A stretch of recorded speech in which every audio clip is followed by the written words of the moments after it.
सबसे प्रमुख पात्र है हमारा।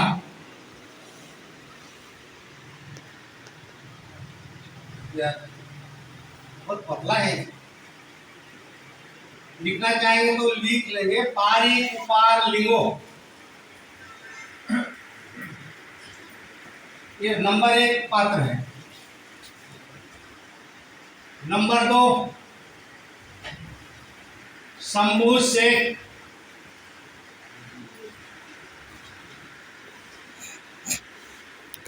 नंबर 3 जंगो रायता।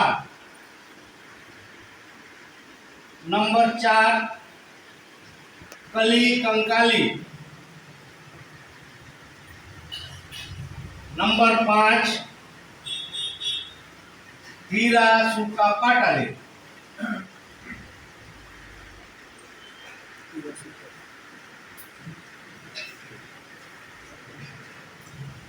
ये 5 व्यक्ति हमारे धर्म के आधार स्तंभ हैं।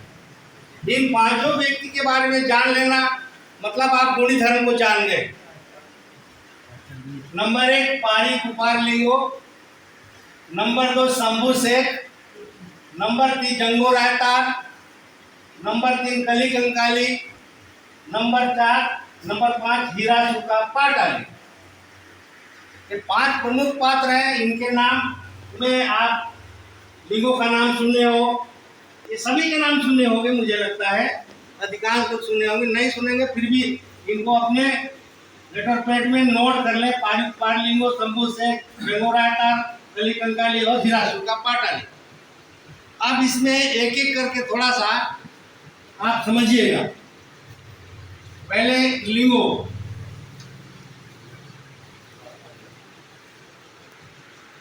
ये जो लिंगो है इसके बारे में सुन लीजिए। ये लिंगो हमारे गोंडी धर्म का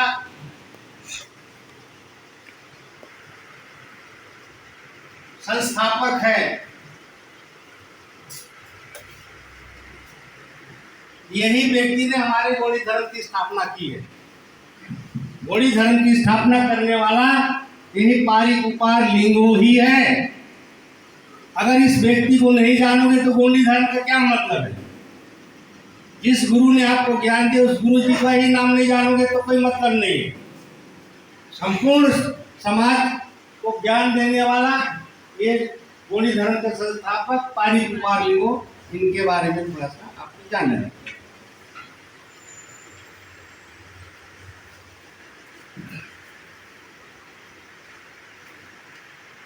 शॉर्ट में, मैं कथा वाचने नहीं आया हूँ यहाँ पर, और कुछ 60 में आप सुनिएगा, 60 में, ताकि आपको ध्यान में रहे। ये कौन आदमी था?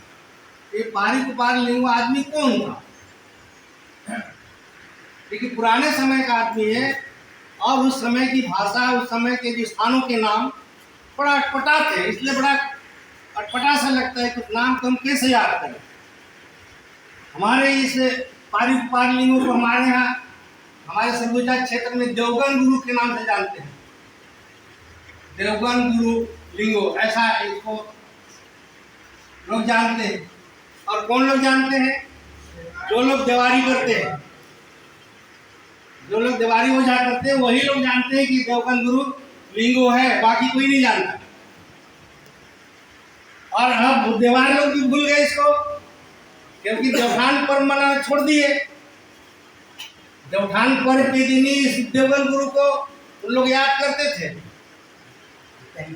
है ना।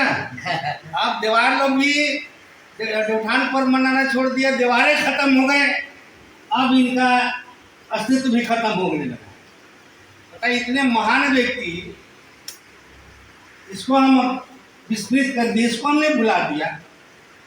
और एक बात आपने अपने दिमाग में बैठाइए, यह व्यक्ति आज से 10 से 12,000 साल पहले हुआ था ये। और सबसे बड़ी बात, हम सब, आप सब के लिए गर्व की बात है, यह व्यक्ति दुनिया का सबसे विद्वान और बुद्धिमान प्राणी था। ताली बजाइए थोड़ा।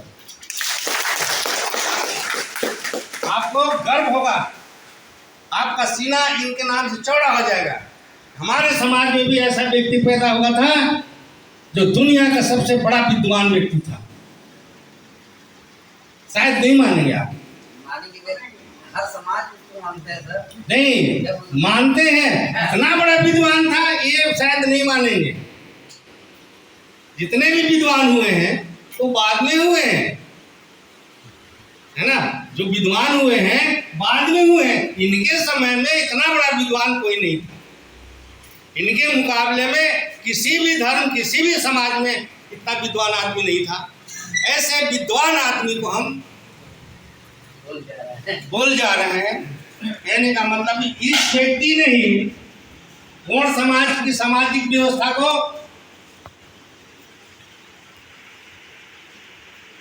गौड़ समाज की सामाजिक व्यवस्था को इन्हीं ने बनाया था। पूरे गौड़ समाज को देव व्यवस्था में बांट करके, फिर गोत्र व्यवस्था में बांट कर, पूरा व्यवस्था में बांट कर पूरा व्यवस्था बना दिया इसने। और वो जो बनाया वो कहीं लिखा नहीं है। सबसे बड़ी बात है, कहीं लिखा नहीं।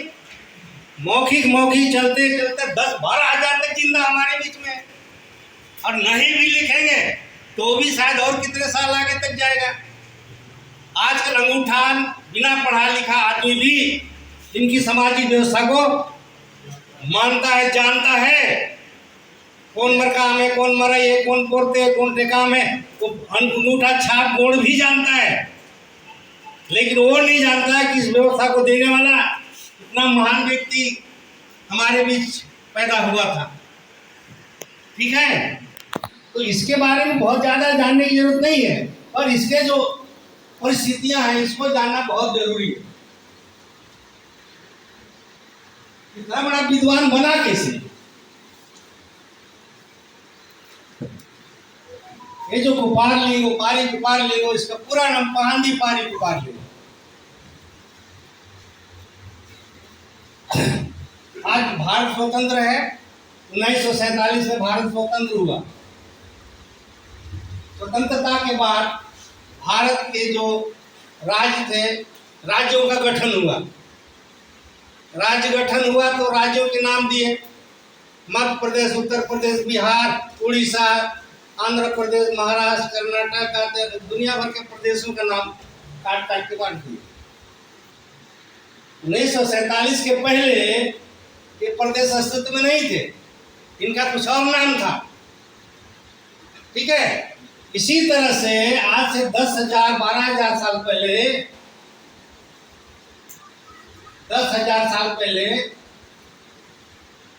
इस भारत भूमि जिसको हम गोंडवाना कहते हैं, ये भारत भूमि जिसको हम गोंडवाना कहते हैं, इस गोंडवाना के भी टुकड़े टुकड़े गणराज्य, छोटे छोटे राज्य हुआ करते थे। जैसे आजकल जैसे राज्य, उसी तरह से पहले भी छोटे छोटे राज्य हुआ करते, उनको गणराज्य बोलते। पर वो गणराज्य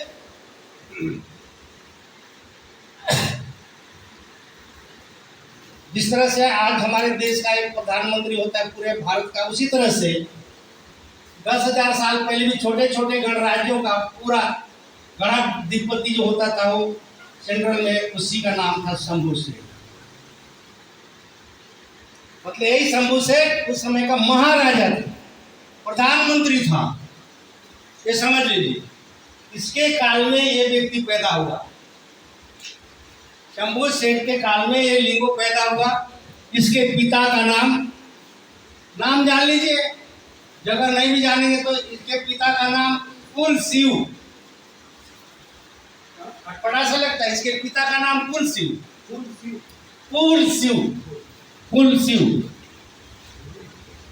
पिता का नाम कुलशिव, माता का नाम हीरवा, है ना। ये पिता और ये माता। ये भी एक कुलशिव एक गणराज्य का राजा था। जैसे एक राज्य का मुख्यमंत्री होता है, उस टाइप से उस समय का गणराज्य का राजा था ये। इसके घर में पैदा हुआ ये कुपारलिंगो। अब ये जब पैदा हुआ तो एक अनहोनी घटना घटी। इसको जानना जरूरी है आपको। एक अनहोनी घटना घटी।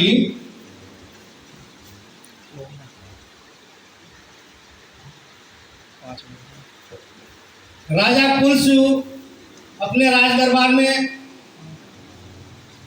लोगों की समस्याएं सुन रहे थे। राजा के राज्य के समय राजा दरबार लगाता था, लोग आते थे अपनी अपनी समस्या लेकर के। आज भी मुख्यमंत्री लोग जन दर्शन कार्यक्रम रखते हैं, उस टाइप से ही दरबार लगता था। तो एक दिन की घटना ऐसा घटा कि राजा के दरबार में एक ऐसा केस आया, उस केस ने पूरे लोगों को अचंभित कर दिया। एक जवान लड़के लड़की दोनों को पकड़ के गांव वालों ने राज दरबार में पेश किया।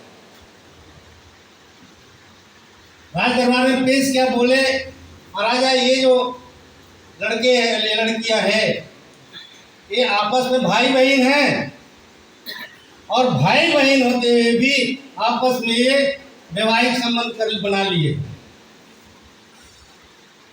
समझ रहे बात को? ये घटना बहुत इंपॉर्टेंट घटना है।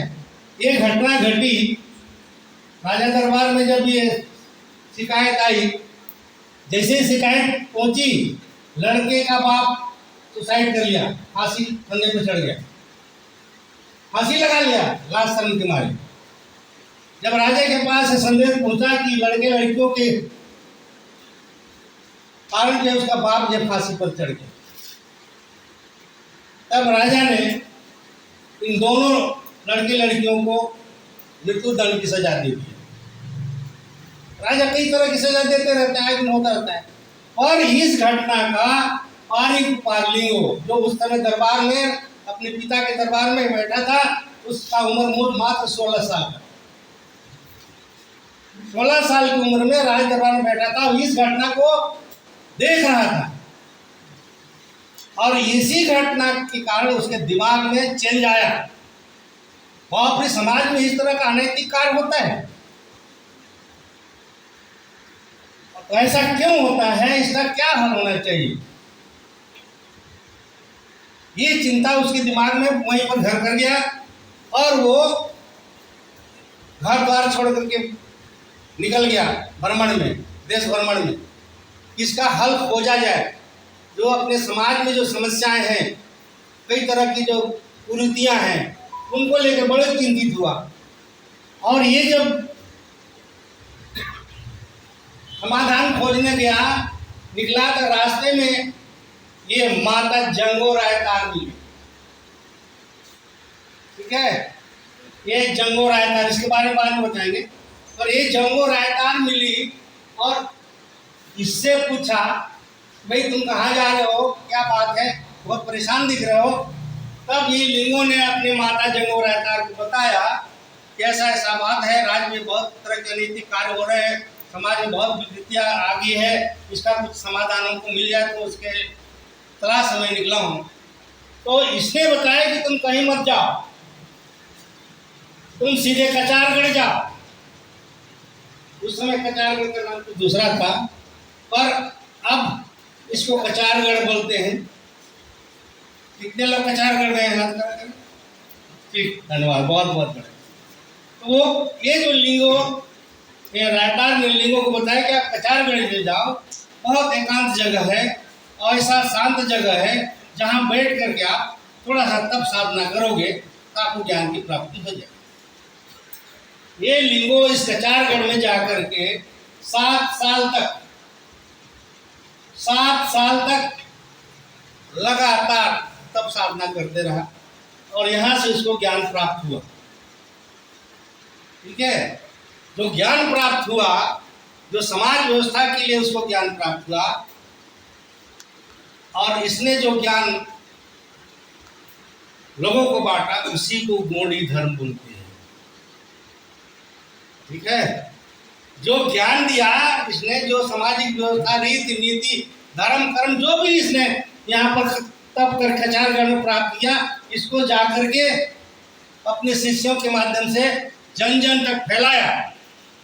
समाज व्यवस्था कैसा होगा, रीति नीति कैसा होगा, धर्म कर्म कैसा होगा, तमाम जो चीजें हैं ये तब साधना से प्राप्त करके कचारगढ़ में और अपने शिष्यों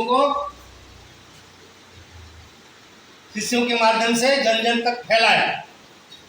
ठीक है, और उसी ज्ञान को हम लोग गोंडी धर्म बोलते हैं। कोई गोंडी धर्म कोई एक वस्तु नहीं है, सारा ज्ञान का समूह है गोंडी धर्म, जिसमें समाज व्यवस्था लेकर रीति नीति सभी बातें समाहित हैं।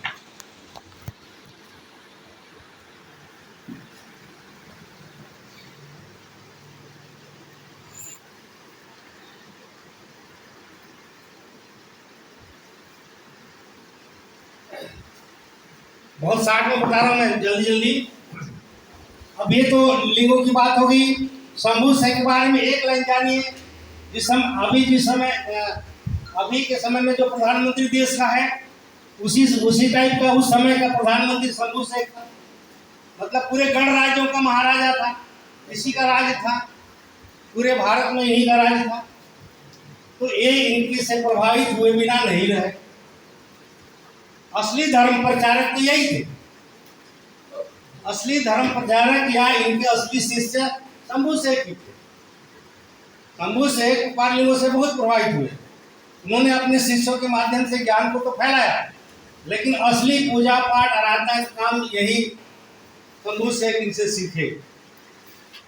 ये हो गया शंभू शेख का।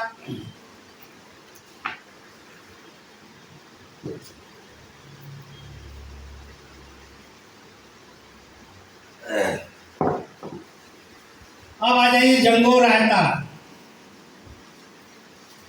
जंगो रायतार के बारे में थोड़ा सा जान लीजिए, क्योंकि ये जो 5 पात्र हैं, इन पात्रों को आप समझ जाएंगे तो आप गोंडी धर्म के इतिहास को भी जान जाएंगे।